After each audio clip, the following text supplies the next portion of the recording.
तर्फ वित्तीय स्थायित्वको साथै बाह्य क्षेत्र स्थायित्वमा पर्न सक्ने प्रतिकूल प्रभावतर्फ पनि सजग रहनुपर्ने अवस्था छ। राष्ट्रिय तथा अन्तर्राष्ट्रिय आर्थिक स्थिति एवं परिदृश्यलाई दृष्टिगत गर्दै कोभिड-19 संक्रमणको दोस्रो लहर कायम रहेको अवस्थामा नेपाल राष्ट्र ब्याङ्क ऐन 2058 को व्यवस्था बमोजिम आर्थिक वर्ष 2078-79 को मौद्रिक नीति तर्जुमा गरिएको छ।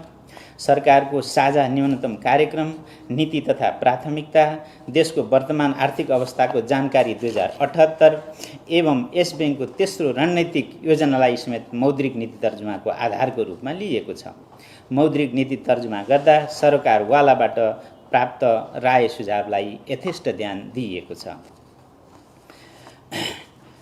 आर्थिक परिदृश्य आगामी वर्ष कोभिड-19 महामारीले सङ्कुचित रहेको विश्व अर्थतन्त्रको पुनरुत्थानमा सुधार आउनका साथै मुद्रास्फीति न्यून रहने अन्तर्राष्ट्रिय मुद्रा कोषको अनुमान छ। यद्यपि आर्थिक पुनरुत्थानको गति कोरोना विरुद्धको खोपमा पहुँच हुने र नहुने मुलुकहरूबीच भिन्न हुने देखिएको छ। 2021 मा विश्व अर्थतन्त्रको विस्तार 6% र 2022 मा 4.9% हुने प्रक्षेपण छ। त्यसैगरी सन् 2022 मा विकसित मुलुकहरूको मुद्रास्फीति 2.10% र उदयमान तथा विकासोन्मुख मुलुकहरूको मुद्रास्फीति 4.70% रहने प्रक्षेपण छ। वर्षायामको सुरुवातमै कतिपय स्थानहरूमा बाढी पहिरो जस्ता प्राकृतिक प्रकोपबाट धनजनको क्षति पुगेको छ। तथापि समग्रमा मौसम अनुकूल रहने पूर्वानुमान रहेको, उन्नत बिउ तथा रासायनिक मलको उपलब्ध बढेको र कृषि कर्जामा पहुँच विस्तार हुँदै गएको सन्दर्भमा कृषि क्षेत्रको उत्पादन वृद्धि सन्तोषजनक रहने अनुमान छ। त्यसैगरी आर्थिक वर्ष 2078-79 मा नेपालमा कोभिड-19 विरुद्ध खोप उपलब्ध भई उद्योग र सेवा क्षेत्रमा सुधार आउने अपेक्षाको आधारमा आर्थिक वृद्धि सुधार हुने आकलन रहेको छ। पछिल्लो समय मुद्रास्फीति नियन्त्रित रहेको छ। तथापि आर्थिक पुनरुत्थानले गति लिएसँगै समष्टिगत माग विस्तार हुने अवस्था रहेको, अन्तर्राष्ट्रिय बजारमा कच्चा तेलको मूल्य वृद्धि भइरहेको र नेपाली रुपियाँको परिवर्त्य विदेशी मुद्रासँगको विनिमय दरमा उतार चढाव आइरहेकोले मूल्यमा केही चाप पर्ने देखिएको छ। कोभिड-19 महामारी बीच पनि निर्यात र विप्रेषण प्रवाह सन्तोषजनक रहेको छ। पछिल्लो समय आयात वृद्धिमा तीव्रता आउन थालेको र वैदेशिक रोजगारीमा जाने नेपालीको सङ्ख्या बढ्न नसकेको कारण विप्रेषण प्रवाहमा जोखिम कायमै रहेकोले शोधनान्तर स्थितिमा दबाव पर्न सक्ने सम्भावना छ। तथापि कोरोना विरुद्ध खोप उपलब्ध हुन थालेको हुँदा वैदेशिक रोजगारीमा जाने सङ्ख्या बढ्न सक्ने देखिन्छ। समग्रमा आर्थिक पुनरुत्थानसँगै शोधनान्तर स्थितिमा चाप पर्न सक्ने भए पनि विदेशी विनिमय सञ्चित सुविधाजनक स्थितिमा रहने देखिन्छ। आर्थिक पुनरुत्थानले गति लिएसँगै कर्जाको माग बढ्ने देखिन्छ। सो अनुसार निक्षेप सङ्कलन लगायतका वित्तीय साधन परिचालन हुन नसकेमा तरलतामा दबाव सृजना भई कर्जाको ब्याज दरमा चाप पर्ने सम्भावना छ।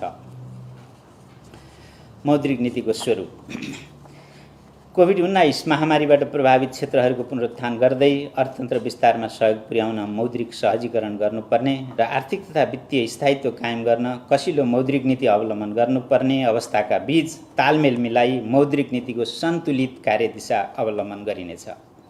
मूल्य तथा बाह्य क्षेत्र स्थायित्वमा पर्न सक्ने दबावतर्फ सजग रहँदै मौद्रिक नीतिको एङ्करको रूपमा रहेको विद्यमान स्थिर विनिमय दर पद्धतिलाई कायम राख्दै समष्टिगत आर्थिक स्थितिका आधारमा मौद्रिक व्यवस्थापन गरिनेछ। वित्तीय स्रोत परिचालनको दायरा फराकिलो बनाउँदै उपलब्ध वित्तीय साधनलाई उत्पादन अभिवृद्धि, रोजगारी सृजना, उद्यमशीलता विकास र दिगो तथा समावेशी आर्थिक विकास हासिल गर्नेतर्फ परिलक्षित गरिनेछ। ब्याजदर करिडरको प्रभावकारी कार्यान्वयन मार्फत ब्याजदर स्थायित्व कायम हुने गरी तरलता व्यवस्थापन गरिनेछ। वित्तीय क्षेत्रको विकास र स्थायित्वका लागि ब्याङ्क तथा वित्तीय संस्थाहरूमा सुशासन प्रवर्धन तथा सुदृढीकरण गरी वित्तीय मध्यस्थताको कार्यलाई कुशल र प्रभावकारी बनाइनेछ। भुक्तानी कारोबारमा विद्युतीय माध्यमको प्रयोगलाई प्रवर्धन गरी नगद कारोबार न्यूनीकरण गर्दै लगिनेछ। वित्तीय पूर्वाधारको विकास र वित्तीय साक्षरता अभिवृद्धि मार्फत वित्तीय पहुँच तथा वित्तीय समावेशीकरण प्रवर्धन गरिनेछ। आर्थिक तथा मौद्रिक लक्ष्यहरू आर्थिक वर्ष 2078-79 मा उपभोक्ता मुद्रास्फीति औसत 6.50% भित्र सीमित राख्नुका साथै आर्थिक पुनरुत्थानलाई प्राथमिकता दिँदै अर्थतन्त्र विस्तारमा सहयोग पुग्ने गरी तरलता व्यवस्थापन गरिनेछ। आर्थिक वर्ष 2078-79 कम्तीमा 7 महिनाको वस्तु तथा सेवा आयात धान्न पर्याप्त विदेशी विनिमय सञ्चित कायम हुने गरी मौद्रिक तथा बाह्य क्षेत्र व्यवस्थापन गरिनेछ।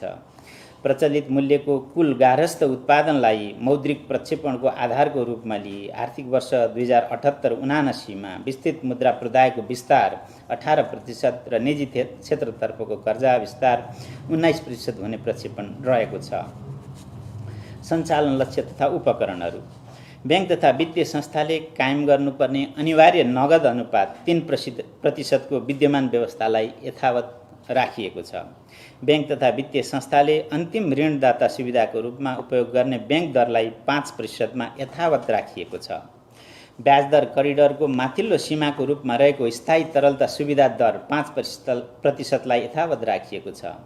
करिडरको तल्लो सीमाको रूपमा रहेको निक्षेप सङ्कलन दरलाई 1%बाट वृद्धि गरी 2% र नीतिगत दरको रूपमा रहेको रिपो दरलाई 3%बाट वृद्धि गरी 3.50% कायम गरिनेछ।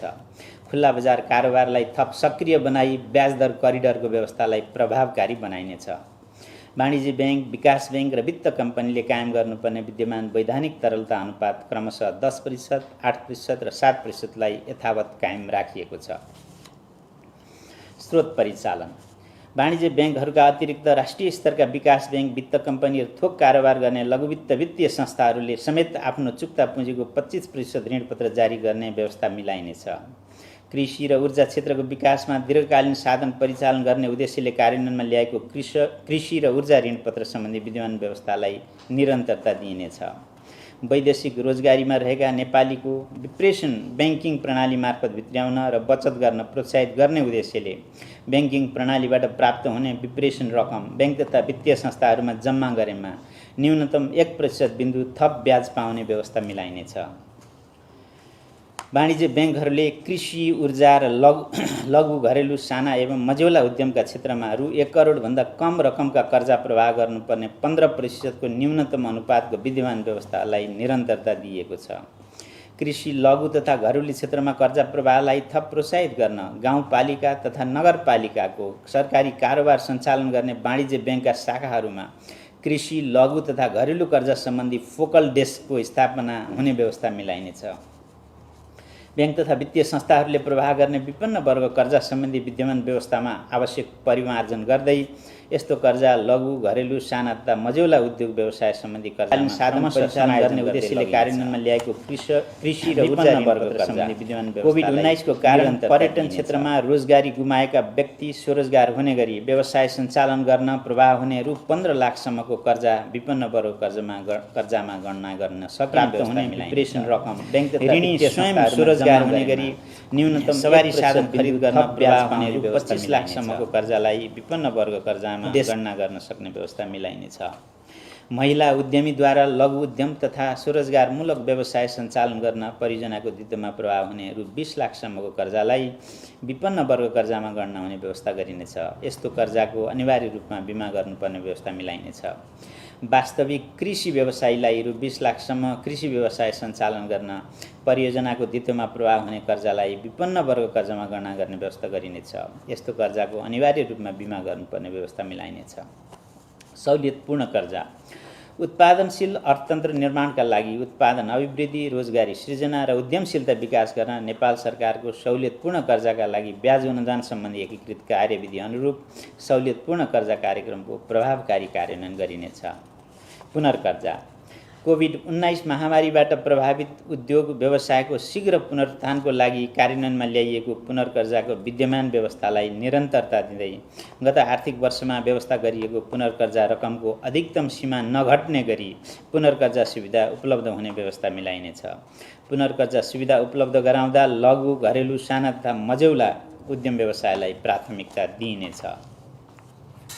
कोभिड-19 महामारीका कारण सङ्कटग्रस्त उद्योग, पर्यटन व्यवसाय, सञ्चार, यातायात, पार्टी प्यालेस, व्यायामशाला, सिनेमा तथा मनोरञ्जन उद्योग लगायतका व्यवसाय पुनरुत्थानको लागि व्यवसाय निरन्तरता कर्जा कार्यक्रमको प्रभावकारी कार्यान्वयन गरिनेछ। कर्जा अवधि थप पुनर्संरचना तथा पुनर्तालिकीकरण। कोभिड-19 महामारीले समग्र अर्थतन्त्रमा पारेको प्रभाव समेतलाई मध्यनजर गरी ब्याङ्क तथा वित्तीय संस्थाहरूले कर्जा प्रदान गरेका ऋणी, फर्म, कम्पनी वा संस्था लगातार 2 वर्षसम्म खुद नोक्सानीमा रहेमा सूक्ष्म निगरानी वर्गमा वर्गीकरण गर्नुपर्ने विद्यमान व्यवस्थालाई परिवर्तन गरी लगातार 3 वर्षसम्म खुद नोक्सानीमा रहेमा मात्र सूक्ष्म निगरानी वर्गमा वर्गीकरण गर्नुपर्ने व्यवस्था गरिनेछ।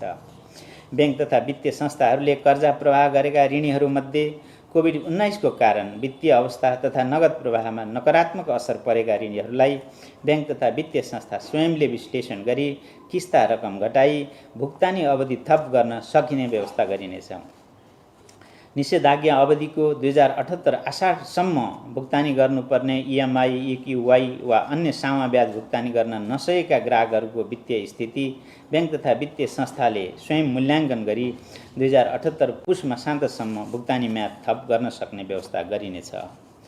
कोभिड-19 महामारीबाट अति प्रभावित क्षेत्रमध्ये होटल, ट्राभल, ट्रेकिङ र हवाई सेवा लगायतका बाह्य पर्यटकमा निर्भर रहनुपर्ने व्यवसायी ऋणीको हकमा अन्तर्राष्ट्रिय भ्रमण सहज भई यथेष्ट रूपमा पर्यटकको आगमन हुने अवस्था नदेखिएको हुँदा त्यस्ता ऋणीको वित्तीय अवस्था विश्लेषण गरी आवश्यकता अनुसार 2079 आषाढ मसान्तसम्म पाक्ने ब्याज छुट्टै हिसाबमा राख्ने व्यवस्था गरिनेछ। यस्तो रकममा थप हर्जना र पेनल ब्याज नलाग्ने व्यवस्था मिलाइनेछ। कोभिड-19 महामारीबाट अति प्रभावित क्षेत्रमध्ये रेस्टुरेन्ट, पार्टी प्यालेस, सार्वजनिक यातायात, शिक्षण संस्था र मनोरञ्जन व्यवसायका ऋणीले 2078 पुससम्म भुक्तान गर्नुपर्ने सामा तथा ब्याज दायित्वको समयावधि 1 वर्षसम्म थप गरी कम्तीमा 4 किस्तामा भुक्तानी गर्न सक्ने व्यवस्था गरिनेछ। यो व्यवस्था कोभिड-19 महामारीका कारण नगद प्रवाह अवरुद्ध भएका लघु, घरेलु, साना तथा मझौला व्यवसायमा समेत लागू हुनेछ। कोभिड-19बाट अति प्रभावित पर्यटन, चलचित्र, पार्टी प्यालेस, सार्वजनिक यातायात तथा शिक्षा क्षेत्रमा प्रभावको कर्जा बैंक तथा वित्तीय संस्थाले मूल्याङ्कन गरी 2078 पुष मसान्तसम्म पुनर्संरचना तथा पुनर्तालिकीकरण गर्न सक्ने व्यवस्था मिलाइनेछ। कोभिड-19बाट अति प्रभावित सार्वजनिक यातायात सञ्चालन, मर्मत सम्हारका लागि बैंक तथा वित्तीय संस्थाले प्रति सवारी साधन रु 2 लाखसम्म थप कर्जा प्रदान गर्न सक्ने व्यवस्था मिलाइनेछ। बैंक तथा वित्तीय संस्थाहरूले 2079 असार मसान्तसम्म कर्जा निक्षेप अनुपात अधिकतम 90% कायम गर्नुपर्ने व्यवस्था गरी विद्यमान कर्जा स्रोत परिचालन अनुपात CCD रेसियो सम्बन्धी व्यवस्था खारेज गरिनेछ। पुँजीकोष र पुँजीकोषको अङ्गको रूपमा रहेका ऋणपत्र बाहेकका ऋणपत्र र सापट्टीलाई उपरोक्त बमोजिमको कर्जा निक्षेप अनुपातमा समायोजन गर्न सकिने व्यवस्था गरिनेछ। बैंक तथा वित्तीय संस्थाले रु 1 अर्बभन्दा बढीको कर्जा लगानी गर्दा अनिवार्य रूपमा स्वामित्वकरणमा जानुपर्ने व्यवस्था रहेकोमा त्यस्तो सीमा वृद्धि गरी रु 2 अर्ब पुर्याइनेछ। ब्रडब्यान्ड प्रवर्धन गरी सर्वसाधारणमा इन्टरनेट पहुँच पुर्याउने गरी दुर्गम स्थानमा सेवा पुर्याउने इन्टरनेट सेवा प्रदायक संस्थाहरूलाई विशेष पुनर्कर्जा उपलब्ध गराइनेछ। वाणिज्य बैंकहरूले 2078 आषाढ मसान्तमा कायम गर्नुपर्ने गरी तोकिएको क्षेत्रगत कर्जा अनुपात कोभिड-19 को असरलाई दृष्टिगत गरी 2079 आषाढ मसान्तसम्मको लागि तोकिएको कर्जा अनुपात एकमुष्ट रूपमा पूरा गरे हुने व्यवस्था गरिनेछ। ब्याज पुँजीकरण गर्न यस बैंकबाट पूर्व स्वीकृति प्राप्त ग्रेस अवधिमा रहेका निर्माणाधीन आयोजनामा प्रभावित कर्जाको 2079 आषाढ मसान्तसम्म पाएको ब्याज पुँजीकरण गर्न सकिने व्यवस्था गरिनेछ। फलफुल, मसला, जडीबुटी लगायतका दीर्घकालीन कृषि परियोजनामा प्रवाह हुने कर्जाको ग्रेस अवधिमा पाकेको ब्याजलाई बैंक तथा वित्तीय संस्थाले पुँजीकरण गर्न सक्ने व्यवस्था मिलाइनेछ। नेपाल सरकारबाट महामारी जन्य रोगको उपचारको लागि मान्यता प्राप्त खोप उत्पादन गर्ने उद्योग स्थापना गर्न बैंक तथा वित्तीय संस्थाहरूबाट आधार दरमा कर्जा उपलब्ध हुने व्यवस्था मिलाइनेछ। बैंक तथा वित्तीय संस्थाहरूबाट शेयर धितोमा प्रवाह हुने मार्जिन प्रकृतिको कर्जामा तोकिएको विद्यमान कर्जा धितो मूल्य अनुपात यथावत कायम गरिएको छ। बैंक तथा वित्तीय संस्थाहरूबाट शेयर धितोमा प्रवाह हुने मार्जिन प्रकृतिको कर्जा जोखिम न्यूनीकरण गर्दै साना लगानीकर्ताहरूको पहुँच अभिवृद्धि गर्ने अभिप्रायले यस्तो कर्जा एक व्यक्ति वा संस्थाले एक वित्तीय संस्थाबाट अधिकतम रु 4 करोड र समग्र वित्तीय प्रणालीबाट अधिकतम रु 12 करोडसम्म मात्र लिन सक्ने व्यवस्था मिलाइनेछ। ऋणीले उक्त सीमाभन्दा बढी कर्जा उपभोग गरिरहेको अवस्थामा यस्तो कर्जा नियमित गर्न उपयुक्त समय सीमा प्रदान गरिनेछ। विद्युतीय सवारी साधन खरिदको लागि कायम गरिएको कर्जा धितो अनुपातको विद्यमान सीमा यथावत कायम राख्दै यस्ता सवारी साधनको लागि आवश्यक चार्जिङ स्टेसन स्थापनाको लागि प्रवाह हुने कर्जामा पुनर्कर्जा उपलब्ध हुने व्यवस्था मिलाइनेछ। अस्पताल नभएका स्थानीय तहमा 100 बेडसम्मको अस्पताल स्थापना गर्न बैंक तथा वित्तीय संस्थाहरूबाट सहज रूपमा कर्जा प्रवाह हुने व्यवस्था मिलाइनेछ। प्राविधिक तथा व्यावसायिक तालिम प्रदान गर्ने संस्थाहरूलाई बैंक तथा वित्तीय संस्थाहरूबाट सहज रूपमा कर्जा उपलब्ध हुने व्यवस्था मिलाइनेछ। बैंक तथा वित्तीय संस्थाहरूको पुँजीको आधार दरिलो बनाई जोखिम वहन क्षमता सुदृढ तुल्याउन बैंक तथा वित्तीय संस्थाहरू एक आपसमा स्वस्फूर्त रूपमा गाभिने तथा प्राप्ति प्रक्रियामा सहभागी हुन थप प्रोत्साहित गरिनेछ। बैंक तथा वित्तीय संस्थाहरूले कायम गर्नुपर्ने कर्जा र निक्षेपको ब्याज दर अन्तरको विद्यमान व्यवस्थालाई यथावत कायम गरिएको छ। आधार दर गणनाको विद्यमान विधिलाई पुनरावलोकन गरिनेछ। बैंक तथा वित्तीय संस्थाहरूले कर्जाको ब्याज दर निर्धारण गर्दा आधार दरमा थप गर्ने प्रिमियम दर संस्था आफैले निर्धारण गर्न सक्ने व्यवस्थालाई निरन्तरता दिएको छ। तर उद्यम व्यवसाय सञ्चालन गर्न रु 1 करोड वा सोभन्दा कम ऋण उपयोग गर्ने ऋणीको हकमा आधार दरमा अधिकतम 2% बिन्दुले मात्र प्रिमियम थप गर्न सक्ने व्यवस्था मिलाइनेछ। बैंक तथा वित्तीय संस्थाहरूले प्रवाह गर्ने अधिविकर्ष कर्जा लगायत चालु पुँजी कर्जालाई थप पारदर्शी तथा प्रभावकारी बनाउन चालु पुँजी कर्जा सम्बन्धी मार्गदर्शन जारी गरिनेछ। बैंक तथा वित्तीय संस्थाहरूका सहायक कम्पनीहरूको एकीकृत सुपरिवेक्षणलाई प्रभावकारी बनाउन अन्य नियामक एवं सरोकारवाला निकायहरूसँग समन्वय गरिनेछ। बचत तथा ऋण सहकारी संस्थाहरूको नियामकीय निकायहरूको नियमन तथा सुपरिवेक्षण क्षमता अभिवृद्धि गर्न आवश्यकता अनुसार नीतिगत समन्वय र प्राविधिक सहायता उपलब्ध गराइनेछ। बैंक तथा वित्तीय संस्थाले ग्राहकलाई कालो सूचीमा राख्ने विद्यमान व्यवस्था पुनरावलोकन गरिनेछ। बैंक तथा वित्तीय संस्थाहरूको संस्थागत सामाजिक उत्तरदायित्व खर्च व्यवस्थित गर्न मार्गदर्शन जारी गरिनेछ। ग्राहक पहिचान सम्बन्धी व्यवस्थालाई सरलीकृत गरी प्रविधिमा आधारित ग्राहक पहिचान प्रणाली eKYC विकास गरिनेछ। लघुवित्त सम्बन्धी व्यवस्था थोक कर्जा प्रदायक लघुवित्त वित्तीय संस्था र खुद्रा कारोबार गर्ने लघुवित्त वित्तीय संस्था बीच समेत एक आपसमा गाभिने तथा प्राप्ति प्रक्रियामा सहभागी भई एकीकृत भएमा खुद्रा कारोबार गर्ने लघुवित्त वित्तीय संस्थाको रूपमा कार्य गर्न सक्ने व्यवस्था गरिनेछ। भुक्तानी प्रणाली आर्थिक वर्ष 2079-80 लाई विद्युतीय भुक्तानी कारोबार प्रवर्धन वर्षको रूपमा मनाउन चालु आर्थिक वर्ष आवश्यक पूर्वाधारको विकास र चेतना अभिवृद्धिमा जोड दिइनेछ। विद्युतीय भुक्तानीका उपकरणहरू बीच अन्तर आबद्धता कायम गर्दै नेपालभित्र हुने भुक्तानी कारोबारहरूको राफसाफ तथा अभिलेखीकरण गर्न र नेपालको आफ्नै भुक्तानी कार्ड प्रयोगमा ल्याउन राष्ट्रिय भुक्तानी स्विच स्थापनाको कार्य सम्पन्न गरिनेछ। विद्युतीय भुक्तानी प्रणालीको समग्र इकोसिस्टमको विकास र प्रवर्धनमा लगानी गर्ने भुक्तानी सेवा प्रदायक तथा भुक्तानी प्रणाली सञ्चालक र सञ्चार सेवा प्रदायक संस्थाहरूलाई विशेष पुनर्कर्जा उपलब्ध गराउने व्यवस्था गरिनेछ। विद्युतीय भुक्तानी कारोबारको प्रवर्धनका लागि विभिन्न माध्यमहरूबाट हुने भुक्तानी कारोबारको सीमा पुनरावलोकन गरिनेछ। विद्युतीय भुक्तानी कारोबारमा लाग्ने शुल्कलाई उपयुक्त स्तरमा कायम गर्न नीतिगत व्यवस्था गरिनेछ। नेपाल सरकारले प्राप्त गर्ने राजस्व र सबै प्रकारका भुक्तानी बैंकिङ तथा विद्युतीय भुक्तानीको माध्यमबाट गर्ने व्यवस्थाको लागि आवश्यक सहजीकरण गरिनेछ। सरकारी कारोबार गर्ने बैंक शाखाहरूले विद्युतीय भुक्तानीका उपायहरू अवलम्बन गरी सामाजिक सुरक्षा भत्ता सम्बन्धित व्यक्तिले सजिलै प्राप्त गर्न सक्ने व्यवस्था मिलाइनेछ। भुक्तानी सेवा प्रदायक र भुक्तानी प्रणाली सञ्चालक संस्थाहरूले 2078 आषाढ मसान्तसम्म गर्नुपर्ने न्यूनतम कारोबार र पुर्याउनुपर्ने ग्राहक सङ्ख्या कोभिड-19 संक्रमणलाई दृष्टिगत गरी 2079 आषाढ मसान्तसम्म पुर्याउनुपर्ने गरी समय थप गरिएको छ। भुक्तानी सेवा प्रदायक तथा भुक्तानी प्रणाली सञ्चालक संस्थाहरूको कारोबारको दायरा बढाई लघुवित्त वित्तीय संस्था र सहकारीका ग्राहक समक्ष समेत विद्युतीय भुक्तानी सेवा पुर्याउन प्रोत्साहित गरिनेछ। साथै नगद कारोबारको विद्यमान सीमालाई बचत तथा ऋण सहकारी संस्थामा समेत प्रभावकारी कार्यान्वयन गर्न आवश्यक समन्वय गरिनेछ। बैंक तथा वित्तीय संस्थाहरूमा कर्जाको आवेदनदेखि स्वीकृति गर्ने सम्मको प्रक्रियालाई विद्युतीय माध्यमबाट हुने व्यवस्थाका लागि सहजीकरण गर्न डिजिटल कर्जा मार्गदर्शन तर्जुमा गरी कार्यान्वयनमा ल्याइनेछ। विश्वमा विद्युतीय मुद्राको प्रयोग तथा सम्भाव्यता अध्ययन भइरहेको सन्दर्भमा नेपालमा समेत केन्द्रीय बैंक विद्युतीय मुद्रा अर्थात् सेन्ट्रल बैंक डिजिटल करेन्सीको सम्भाव्यता अध्ययन गरिनेछ। लघु, साना र घरेलु उद्यम तथा स्टार्टअप प्रवर्धन गर्न डिजिटल ब्याङ्किङको अवधारणा तथा भुक्तानी प्रदायक संस्थाहरूले निश्चित रकमसम्मको लघु कर्जा उपलब्ध गराउन सक्ने व्यवस्थाका सम्बन्धमा आवश्यक अध्ययन गरिनेछ। ब्याङ्क तथा वित्तीय संस्थाहरू बाहेकका भुक्तानी सेवा प्रदायक र भुक्तानी प्रणाली सञ्चालक संस्थाहरूले निश्चित सीमाभन्दा बढीको कारोबार र शङ्कास्पद कारोबारको विवरण वित्तीय जानकारी इकाइमा उपलब्ध गराउनु पर्ने व्यवस्था मिलाइनेछ। विदेशी विनिमय नेपाली संस्था निकायहरूले सेवा सम्झौता गरी विदेशबाट लिने सेवा आयात बापतको भुक्तानीका लागि वाणिज्य ब्याङ्कहरूले प्रदान गर्न सक्ने सटाइ सुविधामा आवश्यक पुनरावलोकन गरिनेछ।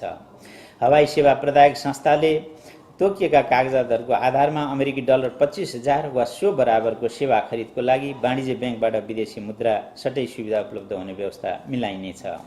राष्ट्रिय प्राथमिकता प्राप्त आयोजनाहरूले सेवा लिए बापत विदेशी संस्थालाई गर्नुपर्ने भुक्तानी तोकिएका कागजातको आधारमा वाणिज्य ब्याङ्कहरूबाट सोझै गर्न सक्ने व्यवस्था मिलाइनेछ।